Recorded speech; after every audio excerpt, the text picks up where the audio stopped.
WWE block Bryan Danielson in AEW. Have WWE dropped one of their celebrities? My review of AEW Dynamite, and so much more. I'm Luke Owen and this is the WrestleTalk News. Support WrestleTalk! Give us a subscribe.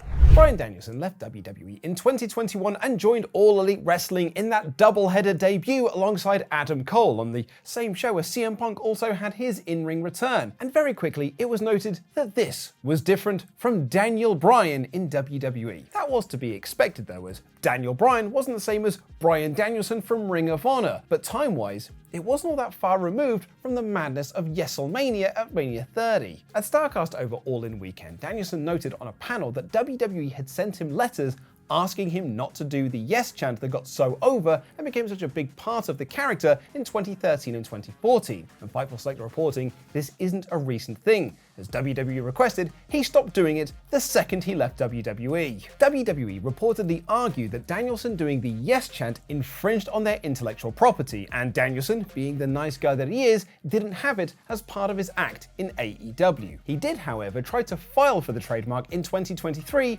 and WWE opposed it. They then sent more emails to Danielson saying that it was an infringement on their intellectual property and continued to ask him to not do it. It's probably no coincidence then that at Revolution 2023, Danielson started doing the yes chant in AEW and it just became his taunt again. Fightful add, we haven't heard how that unfolded since then, but it didn't keep him from doing it. So it sort of sounds like Danielson just called WWE's bluff, and it was hilarious that he told the story that WWE asked him not to do the yes chant over All In Texas weekend, and the first thing he did at AEW All In Texas was he got in the ring and did the yes chant. All In was also the site of WWE's massive block of counter-programming against AEW's biggest show of the year, hosting NXT's Great American Bash directly opposite it, the retirement match for Goldberg directly after it, and Evolution 2 the following day. Like MJF said in an interview last week, while I do think it's underhanded, it's a smart business move. You should counter-program if you have the option and resource. It's a war after all. But it's also a bold strategy, Cotton, as it can backfire and create burnout amongst your most dedicated fans. Prior to All In, it was reported that that show would finish before Saturday night's main event began. But the show ended up going 6 hours and ended halfway through WWE's network TV special. Speaking about this on Wrestling Observer Radio, it's claimed this was 100% intentional, adding the idea was to make sure their main event was still going on when WWE's broadcast began. AEW didn't want to be bullied. This might be why the ratings for the most recent edition of Saturday Night's main event, with the retirement of Bill Goldberg, was down 28% overall and down nearly 40% in the all-important 18 to 49 demo. So with WWE's big counter-programming block seemingly backfiring, it's actually quite nice to hear that some in WWE were happy with one thing from All In, which was JoJo Offerman, the widow of Bray Wyatt, singing Swerve Strickland out for his tag match against the Young Bucks, with Fightful Select reporting that some in WWE were very, very happy to see her there and thought it was very classy that AEW had fireflies behind her on the screen. But that's enough about wrestlers, let's talk about Travis Scott.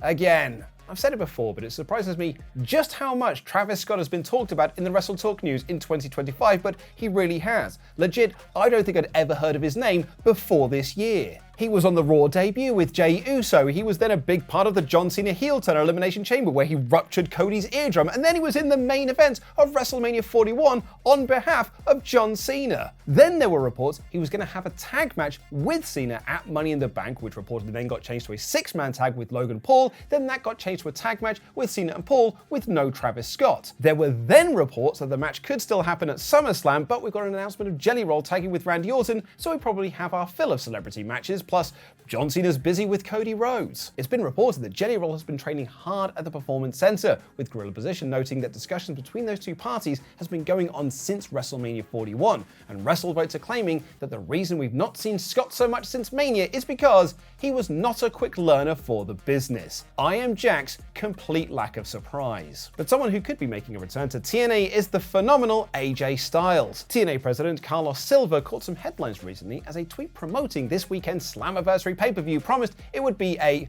phenomenal show, which sparked speculation that Styles could be making an appearance. For what it's worth, Sean Ross Sapp asked Carlos Silva directly in an interview about it, and he just said that he just likes to use the word phenomenal. Sure, wink. And Mike Johnson of PW Insider reports there has absolutely been talk that AJ Styles will be making an appearance this weekend. He adds, if you are hoping to see the prodigal son finally return home, I believe you will be happy if you order or attend Slammiversary. Styles left TNA in early 2014, but actually hasn't appeared with the company since 2013. He was rumored to be returning to the company when his New Japan contract came up, but he went to WWE instead.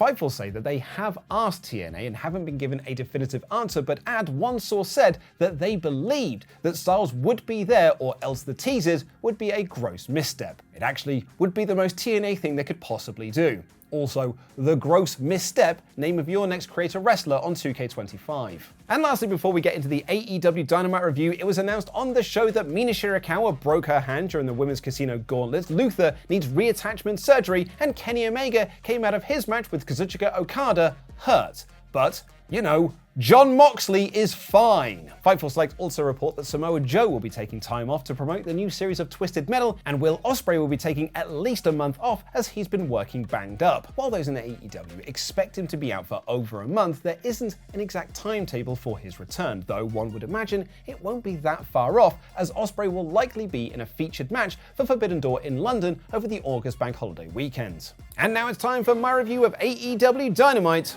in about 5 minutes. The show opened with new world champion Hangman Adam Page, who cut a lovely, impassioned, and very real promo about how we, as fans, deserve to have a champion, and the pressure is now on him to step up to that plate. He thanked Orange Cassidy, Jay White, Adam Copeland, Darby Allin, The Ops, Bryan Danielson, and Will Ospreay, and finally thanked Swerve, saying he didn't know if Strickland did it for himself, AEW, or for Hangman, but he's thankful regardless. He said that he shed tears as well as blood, and he's not ashamed to admit it. And if Mox thinks that makes him less of a man, well, he has a wife, he has 2 children, and he has millions of people who respect him. He's the champion of the world. I love this man so much. His big win at Full Gear 2021 was a great all-timer moment, but this one feels so much bigger. Let's just hope there's a good follow-up to it. Kyle Fletcher beat Mascara Dorada in a fun match, then let Dustin Rhodes know that he's still coming for that TNT Championship. Hurt Syndicate cut a promo looking for real challenges, and MJF added that he is the embodiment of Page's depression. Nice guys finished last, and they're not nice guys. Yes, that is a good follow-up. There was also some fun comedy with the Young Bucks. Now they're no longer EVPs. They didn't arrive to the show in a limo. Instead, they had to get a taxi. They're in a rubbish locker room. They're not even Matthew and Nicholas anymore. They're back to being Matt and Nick. They've ditched the suits. They're back in their old gear. They've lost their fancy entrance video and pyro, and instead have zero pyro, which is now part of the act, and off-center and badly colored Comic Sans text on a black background. They then teamed with Hechicero and Josh Alexander to beat Jet Speed Bandito and Brody King, which was done to further the ROH Championship match between the Luchadors. This was chaotically fun and so brilliant as you would imagine it would be, and I really do hope that AEW do something with Brody King, lest he become one of those classic missed opportunity wrestlers. Adam Copeland came out for a promo where he said he didn't make the save for Christian and instead was targeting FTR. Stoke came out to say that if Copeland interferes or touches Dax or Cash, he will be fired.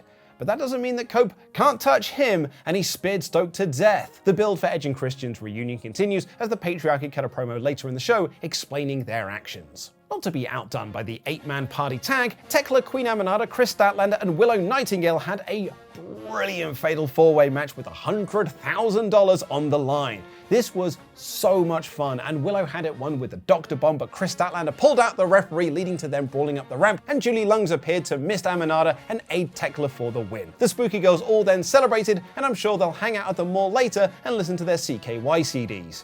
You know, like me. Toni Storm cut an excellent promo from the balcony area saying that she promised she would eat Mercedes Moné alive, and she was delicious. Her tits are pointing to the future, which of course is Athena, who appeared on the screen to say that she knows exactly when she will face Toni Storm. Toni will face Billy Starks next week on Dynamite. Kazuchika Okada beat a guy, then called Swerve Strickland a bitch, and then Swerve came out to ask what Okada will do about it. bitch, so you know that one's serious. And the main event saw Hangman Adam Page put the nail in his feud with Jon Moxley when he tagged with Mark Briscoe and Powerhouse Hobbs to beat the Death Riders. Crowd was super into this, and the heels beat up the faces afterwards before Darby Allin appeared in the balcony and Hangman Page hit a buckshot lariat on Moxley and held up his title as we begin a new era of AEW. A fine show this was, great wrestling and all signs pointing towards new directions for all the major characters. Thumbs and tits up. That's all from me, but if you're in the mood for some podcast content, you can check out the WrestleTalk podcast review of All in Texas right now by clicking the video